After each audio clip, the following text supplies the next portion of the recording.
So from your talk, I gathered that a big problem you have is the government representing the will of the people, and you believe it should do a better job at that, correct? If you say that, how can you support Donald Trump when he has lost the popular vote twice? Okay. Because we don't elect presidents using the popular vote. No, it's okay. You gotta follow up. Give her a follow-up. Yes, but you said you have an issue with the government not representing the will of the people. So if you personally have an issue with that, then why do you support him if that is not the will of the people? Right. So will and majority are two different things. Right? So are we a democracy? You're not here. Are we a democracy? Should we be? No, but are we? Why should we not be? Is that not a core fundamental point of American society? No. Has democracy appeared anywhere in the Constitution?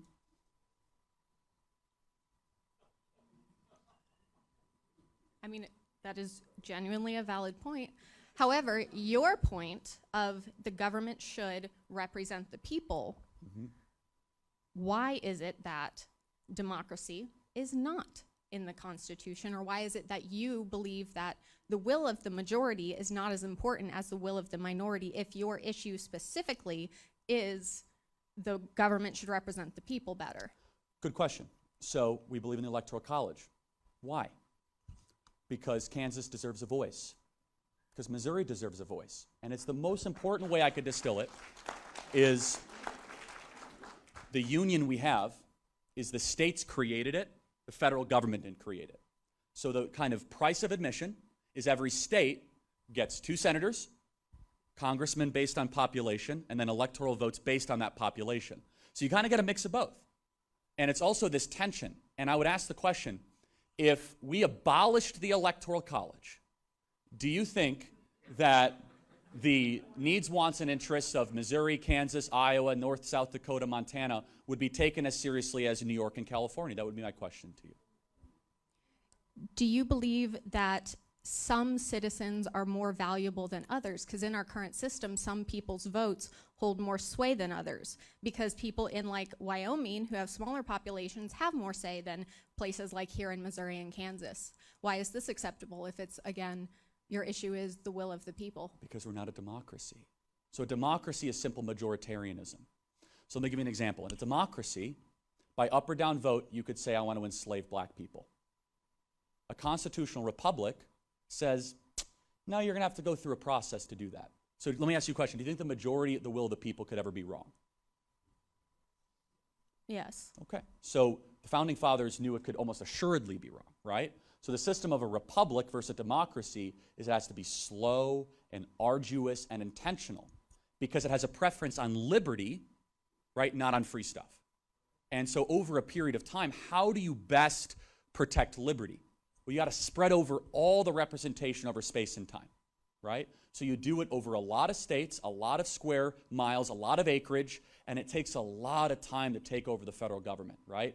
You have to win an election, and then an election, and an election. It's not impossible. We eradicated slavery. We gave women the right to vote. So it's possible to get change done. But the Founding Fathers were less concerned about getting progress done really quickly, and they were more concerned with the government doing bad stuff too quickly. Does that make sense?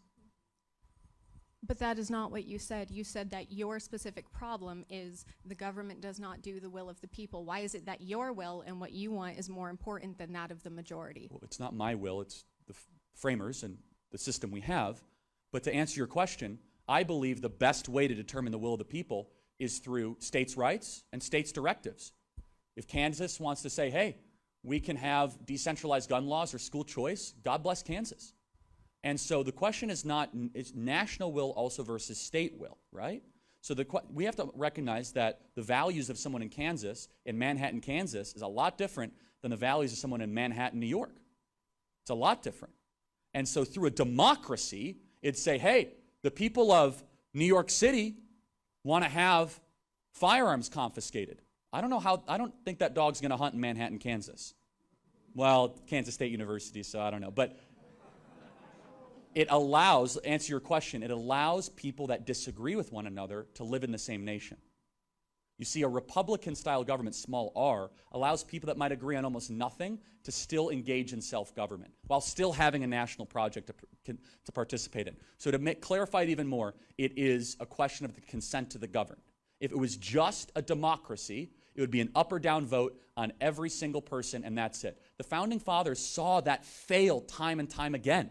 Athenian democracy, people just vote themselves stuff. So they said, we have to have some sort of system that realizes that if men were angels, government would not be necessary, but men are not angels, so we got to create some sort of government. Federalist 51, as Madison said. So we got to figure this out. So government is necessary, but we don't want to have too big a government, and people are just going to vote themselves stuff all the time. So how do we do that? Well, local is better than national, but you got to have some sort of a national influence. And so they created the great balance between Jeffersonian and Hamiltonian type philosophy, as we know, is the U.S. Constitution. And the one thing they all agreed on, though, is human nature.